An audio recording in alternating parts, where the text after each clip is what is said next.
Well, good morning. This is what I get to wake up to this morning.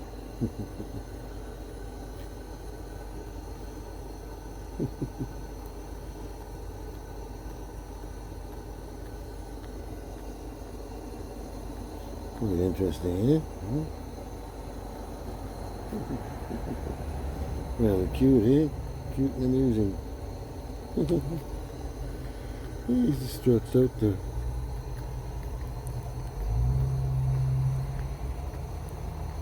He's just stretched out there napping. And she doesn't seem to care. Isn't that cool? Isn't that cool? Yeah. They're so cute. Oops. Oops.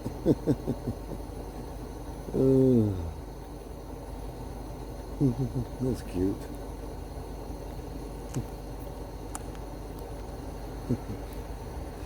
Alright. Make some coffee, I guess.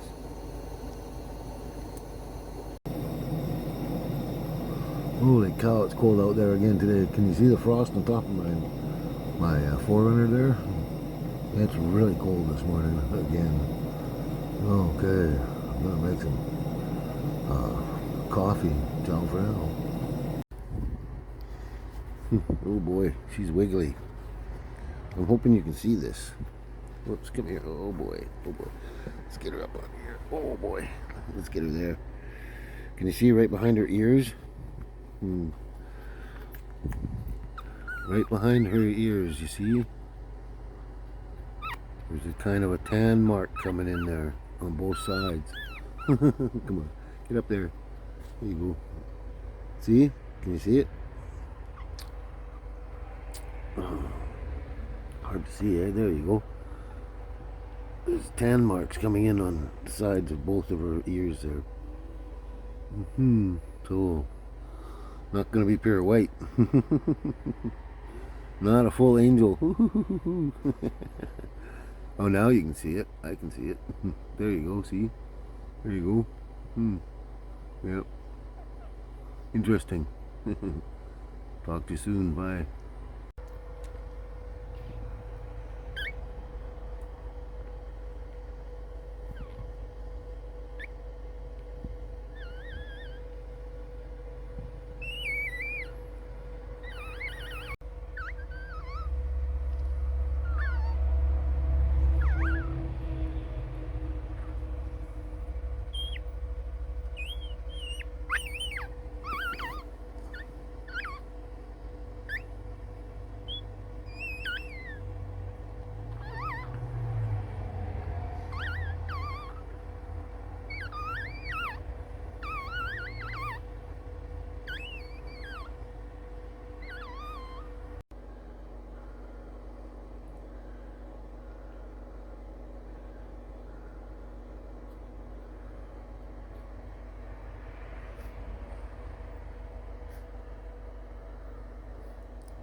Oh my gosh. Look at that stretch. Oh my. What a content little angel baby face. Angel baby face. I like that.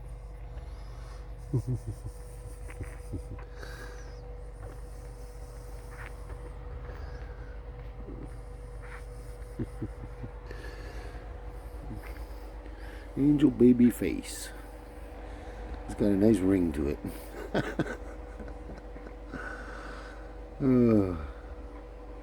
Baby looks like she's having a problem. She's just arching up for all the puppies to drink.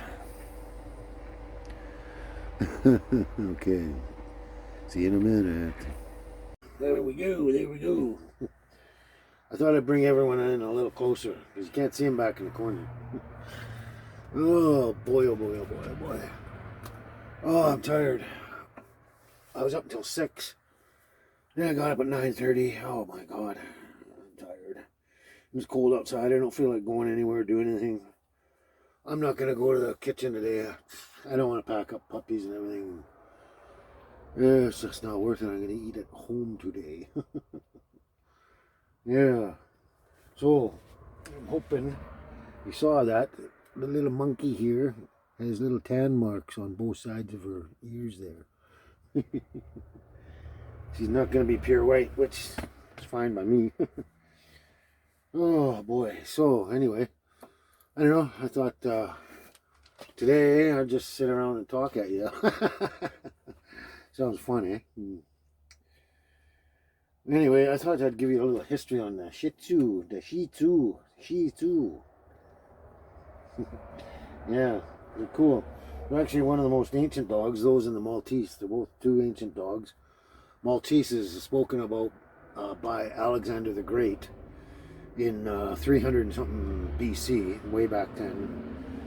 Shih Tzus are apparently recorded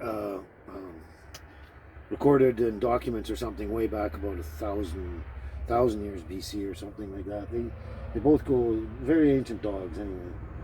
Very ancient dogs, and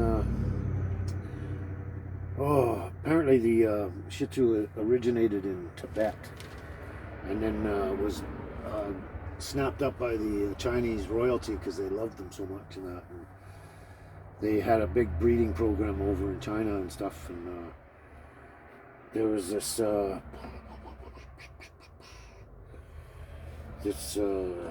can't find it. Empress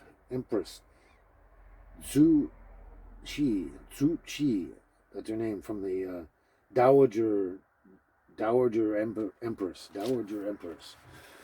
Yeah, Zhu Qi or something. It's hard to pronounce anyway. Apparently, because of her, after her death in 1908,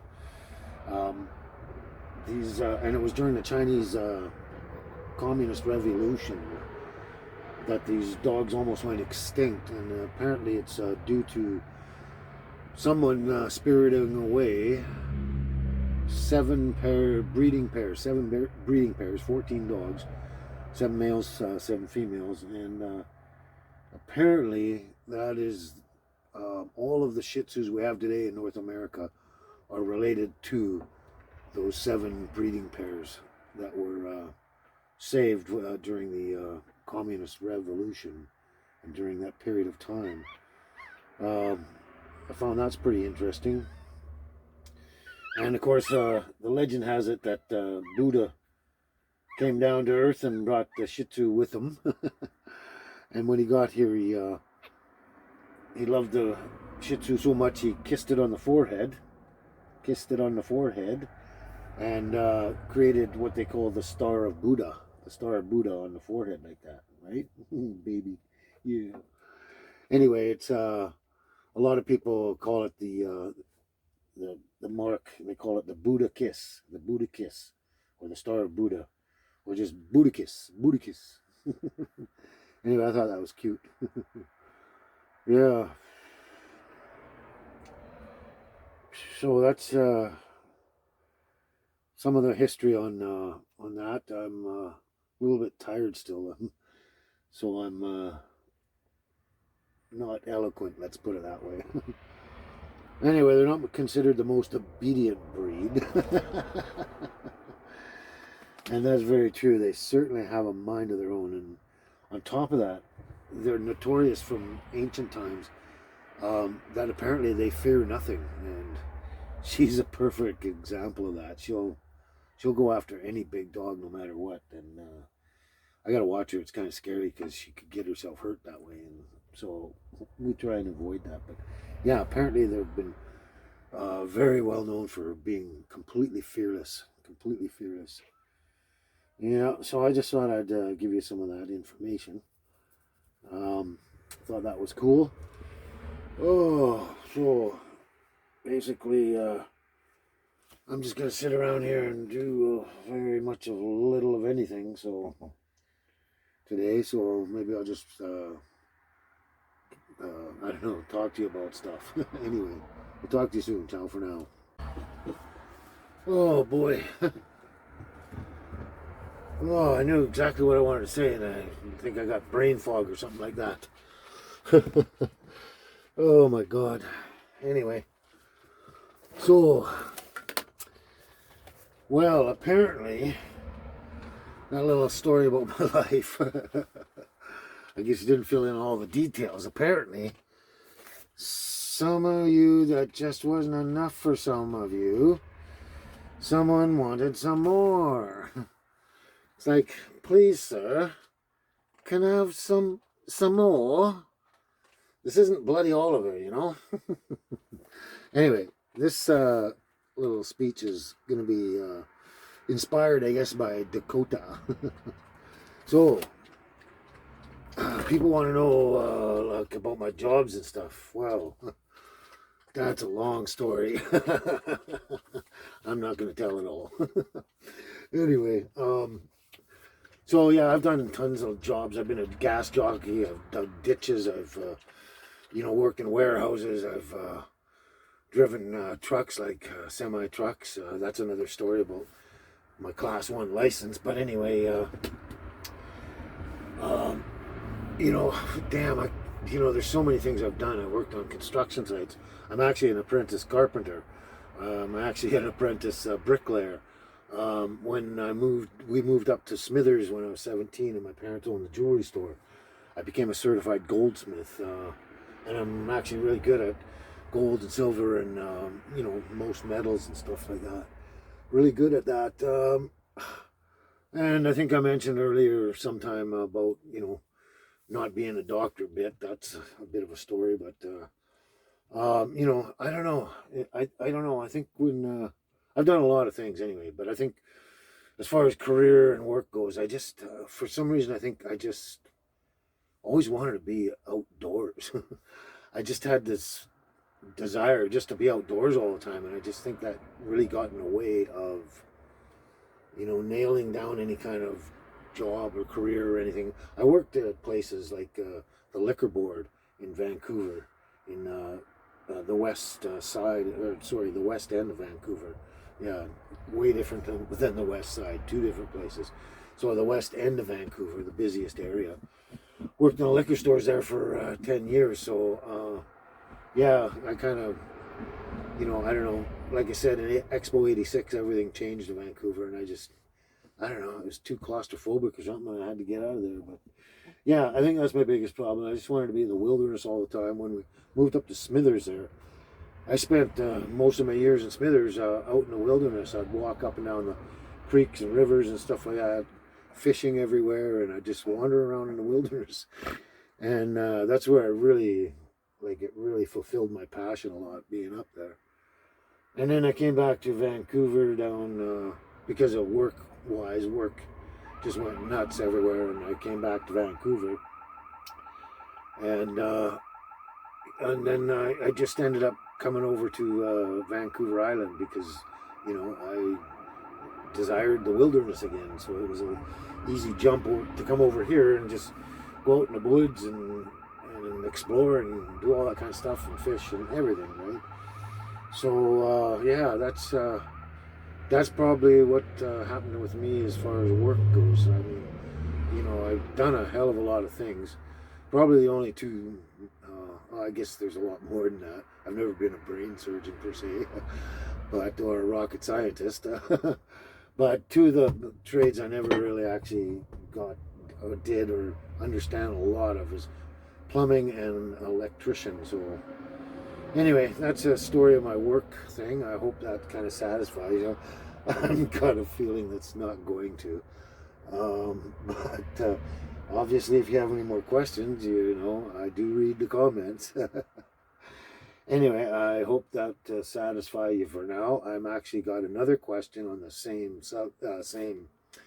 comment, and that was on if I've ever been married. But that's gonna have to wait because it's noon already, and I haven't had any breakfast myself. Baby's eaten, puppies are fed, Everybody's doing fine except I haven't eaten, so I'm gonna go eat something, and I'll probably come back and explain that part of the story to you. So, hope you enjoyed the speech. We'll talk to you soon. Ciao for now.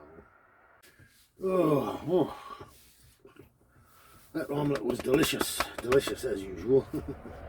Feel better. Feel better. All right. Okay.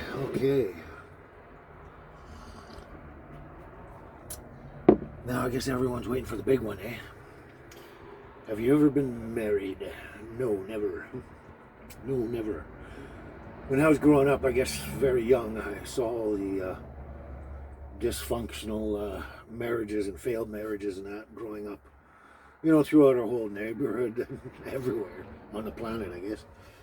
But yeah, I mean, we come from a Irish-English background and, you know, heavy drinkers, all that kind of stuff. You know, so it just kind of went with the territory in those days, you know. Anyway, I'm kind of a rare breed. I don't run into anybody hardly ever. It's like one every 10 years or something that's never, ever been married. Everyone's been married at least once in their life, apparently, and even if it's just like 24 hours or a week or something. But anyway, no, what I did was when I was probably a teenager, I kind of told myself, I said, you know, like, with everything I've seen, I won't actually take a step and get married unless I knew it was 100% right in my heart, kind of thing. And, you know, some people meet the right person, you know, some people don't. But anyway, I had like basically 6 serious relationships in my life, I guess. And I guess twice I came close, I suppose. But yeah, there was just always something nagging at me in the back of my head or my heart or whatever, saying, you know, it just wasn't 100% right, you know. And it has to be kind of a union with 2 people like cooperating and getting along. And, you know, you've seen those relationships out there, the ones that actually work out there. You know, they have their problems, ups and downs, but they just seem to be right for each other. You know what I'm talking about. Anyway, it just kind of never came to that for me. I had, out of those serious relationships, and many others, they're kind of mostly just dysfunctional, I guess, to some degree, here and there, up and down. And probably my longest and most serious relationship, I guess, 13 years, was pretty kind of up and down dysfunctional. It was like one of those ones where it was like, when it was hot, it was hot, and when it was cold, it was cold. Anyway, my worst problem with probably any relationship, but especially that one, was jealousy, and severe jealousy. I just, that's one thing that just I can't deal with very well. And anyway, just to give you a rough idea, it was so bad with that one that we're at this bar with his friends, and we're all sitting on the high stools up at the bar there and having a night out. I think it was even St. Patrick's Day, I'm not sure.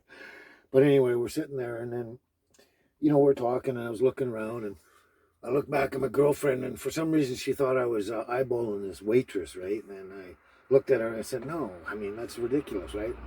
You know, I went to tell her, you know, like, I'm sitting with you, why would I do that, right? Anyway, before I could say much, she just looked at me and went, you liar, and she backhanded me and knocked me right off my stool onto my back on the floor. And that was rather embarrassing. Yeah, so yeah, I'm not a big fan of jealousy, at least severe jealousy. So that's just a small part of that relationship and many others and stuff. But yeah, I just, I guess in a nutshell, I just haven't met the right person, that one right person. Like with Baby, I've had many dogs and pets, but she's that dog. She's that dog. She's the one I really totally fell in love with, like over pretty much every other person and pet, I guess, and you'd say that. And it's like, as far as a relationship, I guess I just didn't meet that person, you know. You know, it is what it is, and I don't mind. It's not a big deal. I actually prefer, I like being on my own a lot, you know, in the wilderness and all that kind of stuff. But you know, sometimes I still sort of keep hopeful that someone may come along. But at my age, it's really kind of irrelevant. But you never know. You never know. Stranger things have happened. But I'm not talking marriage. Never mind. I mean, I'm way too old for that. It's but a solid relationship. That's kind of different. Anyway, I hope that satisfied that question. So there you go, Dakota. You got any more questions? uh, anyway, thanks. I really appreciated that. Anyway, I appreciate all the comments and everything and questions, all that kind of stuff. It's basically why I do this. I mean, I'm out here living my life, and if I'm sharing it with people, I might as well, comment and reply to things um, when they're set in front of me. I mean, what would be the point of doing a YouTube channel if I didn't interact with a global community, right? Oh, okay. Now I need to finish my hot chocolate here, and I don't know, move on to something else for a while. So I'll probably see you maybe in 2 or 3 hours, maybe. I don't know. Ciao for now.